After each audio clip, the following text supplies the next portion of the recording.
Hello, I'm Amy Kendall, huge fan of cookies, expert copywriter, and founder of Hello Story. And today we are going to talk about why taking time on the front end to get your marketing message clear is worthwhile. Spoiler, it's because it's going to save you time, money, and it's going to get you better results. Okay, so let's start by talking about what is messaging. So I'm talking about your marketing message. This is how you talk about the products and services that you offer. Your message is critical because when it comes right down to it, people buy products and services because they read or hear words that make them want to buy those products or services. We as human beings collectively have been using words to communicate for thousands and thousands and thousands of years.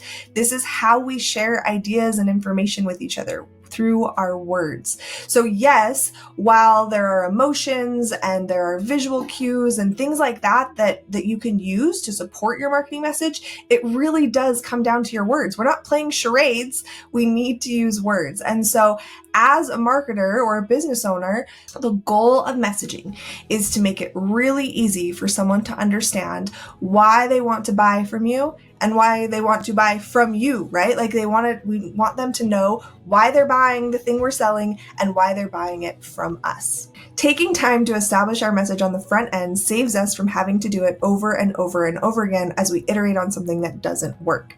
So we can save time and the money of having to do something over and over and over again by being intentional, by taking the time to get clear and concise. I have a fractional marketing friend who calls your messaging table stakes. It's what you have to do to even be able to play the game. So it's important that we take the time to lay that foundation so that we can be clear and consistent in our messaging to then achieve better results. Okay, so now that we've talked about why messaging is important, let's talk about what it looks like out in the wild, out in real life. I have a few examples I want to share that show what good marketing messaging can do. So the first is from my experience with clients. In this particular interaction, I was working with a founder visionary CEO who he had a very, very clear vision for what he wanted to do. The problem was that his sales team was saying one thing, his product fulfillment team was saying something else, and he was saying an entirely different message. And so he felt like he was stuck trying to do all the things for all the people because nobody really got it, right? Nobody got his vision because they didn't understand what it was. It wasn't clear to them. Or he would have to spend so much time educating them, and then they would veer off course when he wasn't there. So what we did is we sat down and we got really clear on what his message was. We talked about who his audience was, what problems they were facing, how his solution helped with those. We clarified his message, we documented it, we organized it, we gave it structure, and then we created pieces that he could share with his team members so that he could get them on board and headed in the right direction. And by doing this, he was able to greatly improve their results. Everybody caught the vision, so to speak, and was able to move forward as one to better serve their clients and grow the company's revenue. So the next examples I want to share are from a marketingsherpa.com article that I found that had some really great examples of brands that had done a good job of using a clear marketing message to improve their results. The first one was from a website called The Bowtie Guy. When they first launched, they had kind of fuzzy marketing is what they called it. They really weren't sure who they were serving, and they just had something up there that sounded good, which in this case was let's grow your collection.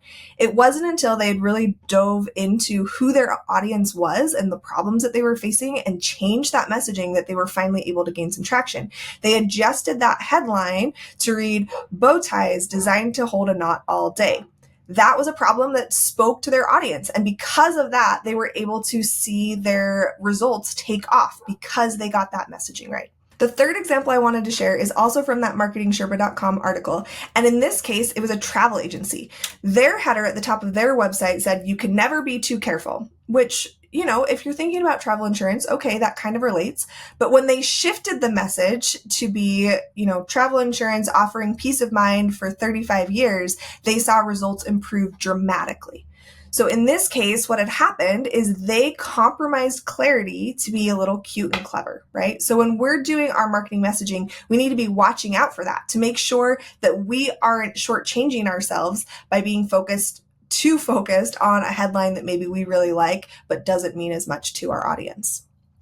So what we need to do is we need to get clear and be consistent. We need to take the time on the front end to make sure we've really got it. This is kind of like a nail it and scale it situation, right? Make sure we know our audience, we've got that message dialed in, and then we can scale it to all the different places that we talk to our audience. For example, if you're using a different message on your website than on your social media, than in your blogs, than at some networking event, if you're talking about yourself differently in all those places, it's not going to get through. People are going to be confused. They're not going to remember why they want to interact with you.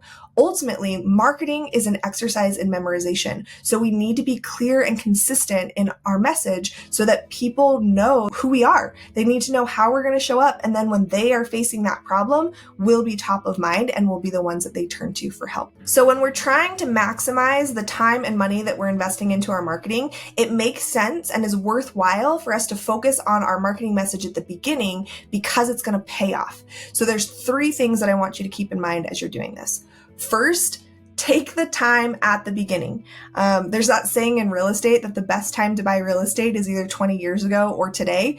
It's the same thing with your marketing message. The best time to do it is at the very beginning, but maybe you're well past the very beginning. So just start where you are now. If there's things about your message that aren't working, or maybe you just feel like your marketing's not working, take a good look at your message. Evaluate, am I talking about what my customers want or the problem that they're solving or how I help them do that? Am I being clear and concise? Am I using language that they understand? Make sure you take the time to get clear and concise with your message so that then you can be consistent with it. Second thing I want you to remember is to know your audience. We have to know who we're talking to. Make sure you understand what is it that your audience wants. What problems are you solving? How are they talking about those problems? How can you use those words in the way that you talk about it? Knowing your audience really is marketing 101. And when it comes to messaging, it is one of the most important things that you can do. And then finally, my third tip is to make sure that you are not compromising clarity for being cute and clever. I think all of us are guilty of having a headline or some little something that we've gotten really attached to. We think it's super clever, we think it's awesome, but it might not actually make sense to our audience. I work with clients on this all the time. I literally just sent an email to someone this morning telling them that they needed to simplify so that the audience would actually understand it as quickly as we need them to. So make sure that you keep these in mind as you're thinking about how to improve your marketing messaging. Thank you so much for watching. Let me know what you think. Go ahead and drop it in the comments. And then if you're looking for more tips on marketing messaging and copywriting, be sure to subscribe. See you next time.